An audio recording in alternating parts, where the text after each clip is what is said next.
Yun.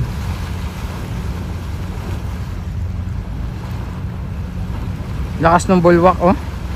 Ibig sabihin, daming naipon na tubig. Kasi nga umulan kanina. Ayan, oh. Diba? Kulo-kulo lang hanggang sa ayan. Bubulwak ng malakas. Parang fountain.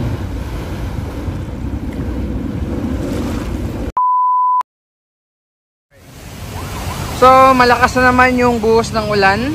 Araw ng Martes. Last day of the month of September. Check natin ulit yung dolomite. Ayan, oh. So, kahapon, naspatan natin yung bumubulwak, no? Doon sa may Dolomite Beach area, sa harapan. So, most likely, pag ganitong tag-ulan, yun yung gagawin po, no? Para maiwasan yung pagbaha. Okay.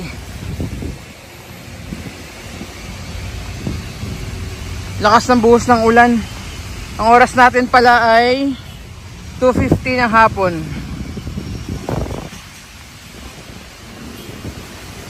Silip muna tayo dito sa may footbridge ng Dolomite Beach po. Ayan. Kalmado pa rin naman yung dagat. May bagyo ata, no? Si Paulo. Kaya ganito yung panahon natin, nag-uulan. Pero ayan, oh, ganda ng Dolomite Beach natin. Bagong ligo. Ay, may dumating rin dito na ano, wastewater tanker ng Maynilad. Baka para yan dun sa mga portalets.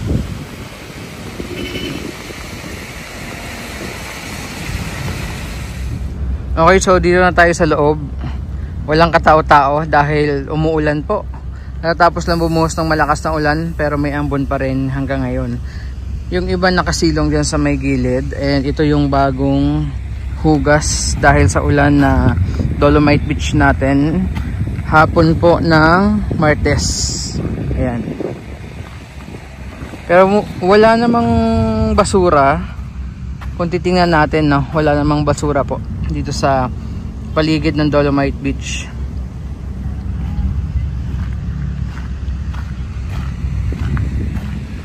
So kahapon na spatan natin yung dito, no, yung bumubulwak. Pero today mukhang wala. So abangan natin mamaya kasi katatapos lang ng buhos ng ulan. Ayan yung itsura ngayon, no. Ikot ko muna yung ating camera. Ito ngayon ang itsura ng ating Dolomite Beach. Parang cookies and cream. Yung kulay, mix of dolomite and black sand. Yung nilalakaran natin, mix of ano na ito. Sabi ko nga, cookies and cream. Mix of dolomite and black sand. Ayan, papunta tayo doon sa dulo ng phase 2. Tapos yung dagat, okay naman. Medyo malinaw. Ayan, oh. Dito lang yung medyo malinaw sa harap natin. Pagdating banda din sa may unahan, ayan, medyo madilim. Umuulan pa rin. So abangan ulit natin kung bubulwak ulit doon. Kasi kanina bumuhos yung malakas na ulan. Ang alam ko po kasi kapag ganitong tag-ulan, habagat, yung tubig dito ay hindi kayang i-handle lahat ng ating STP o yung sewerage treatment plant doon sa may Manila Yacht Club. Kaya parang iba-bypass tapos ipapump rekta palabas dito sa Manila Bay yung tubig para po maiwasan yung pagbaha. Ayan. Paki-correct na lang po kung mali tayo, no. Pero on normal day, yung mga wastewater ay diretso rekta sa STP bago po i-release sa dagat, no, dito sa ating Manila Bay. So ganun yung alam kong setup dito sa Manila Bay Walk after nga nung Manila Bay Rehabilitation. Kasi syempre isipin nyo, useless yung rehab kung yung wastewater, mga maduduming tubig, eh di ba, rekta lang din itatapon sa dagat. hindi dadaan sa STP or sa treatment plant. Kaya nga po pinapababa yung coliform dito kasi ang main goal is mapaliguan ulit ito ng mga kababayan natin. Pero hindi natin alam din kung ano na nga ba yung status ng water quality dito sa Dolomite Beach. Kaya pansin nyo, nawala yung amoy dito, no? After nung dredging, tsaka yung yun nga, yung treatment process ng mga wastewater, diba, nawala yung amoy ng Manila Bay Walk, no? Yung dagat dito na dati sobrang baho, amoy burak. Ngayon, ayan, oh, sarap na ng hangin dito. Okay, so yan yung binaybay natin kanina. Ganito na yung itsura ngayon ng ating Dolomite Beach po.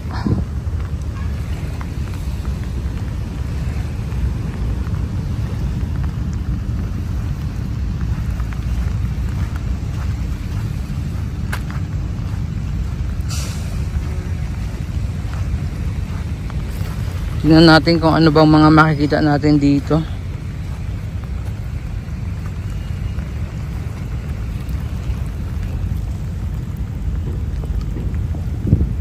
Ano, mga maliliit na tahong. Ang tawag daw dito ay bahong. Ito yung mga maliliit na tahong dito sa Dolomite Beach po, no? Mga nakakapit dito sa geotextile fabric. Ang tawag ata nila dito ay bahong. Yung malaki kasi is tahong, no? Pag ganito daw na maliliit, bahong. Ayan, sobrang dami niyan. Oh, parang colony na ito ng mga bahong. Ayan, oh, ang dami.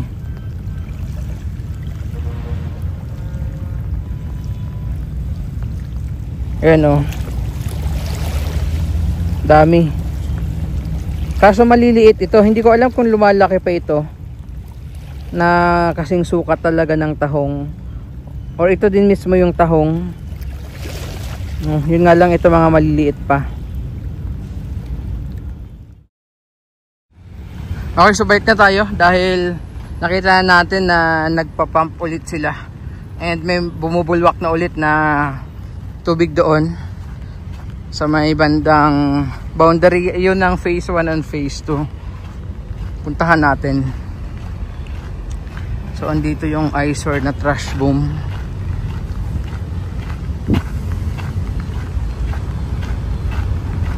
Ayan, oh, tingnan nyo po. Ayan po ulit.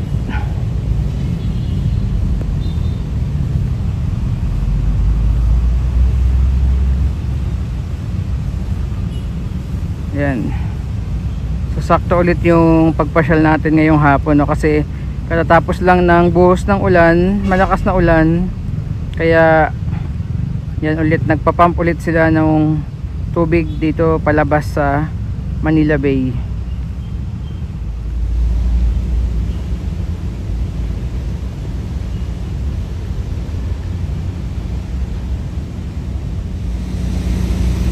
Ayun yung parang tubo dito, oh, na kulay maroon. Ayan. So ibinaon ata yan dito sa ilalim. And ayan po, dun lumalabas yung tubig.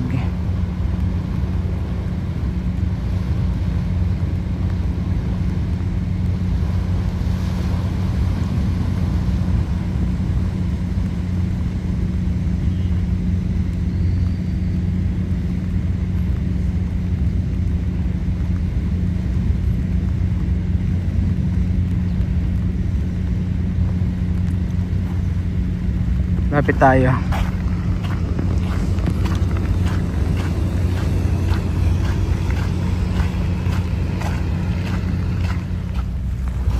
Yun.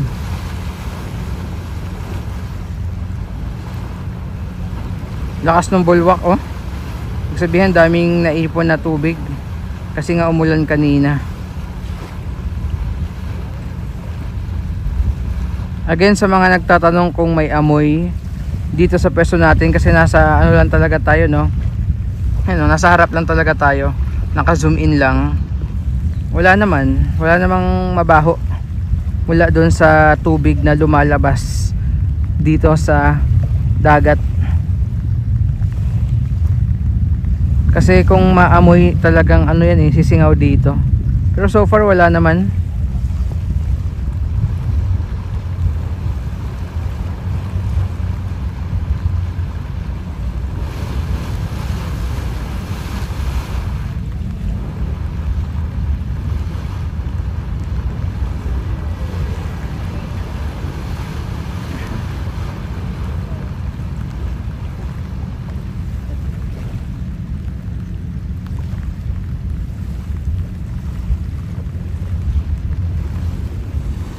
Ito yung ating dagat ngayong hapon. Tapos nasa harap na harap lang natin yung nagbubuga ng tubig.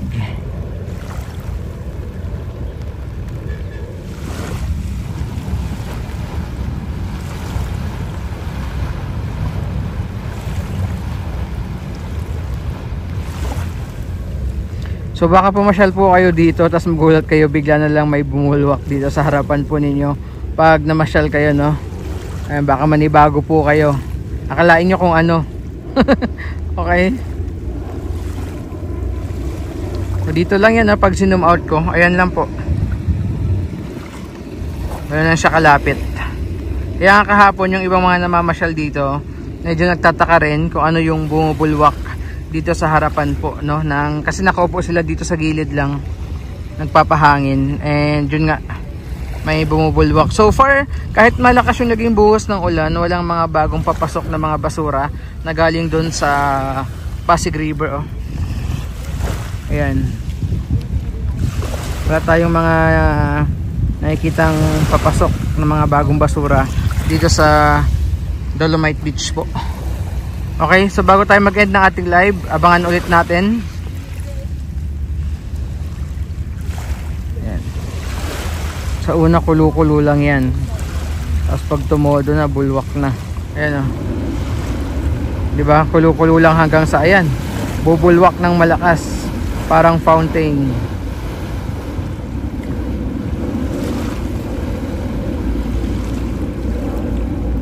Tumila naman na po yung ulan. Ambon-ambon na lang, no, as of 3:30 PM. Pero kanina lakas ng buhos ng ulan pagdating natin dito sa Maynila.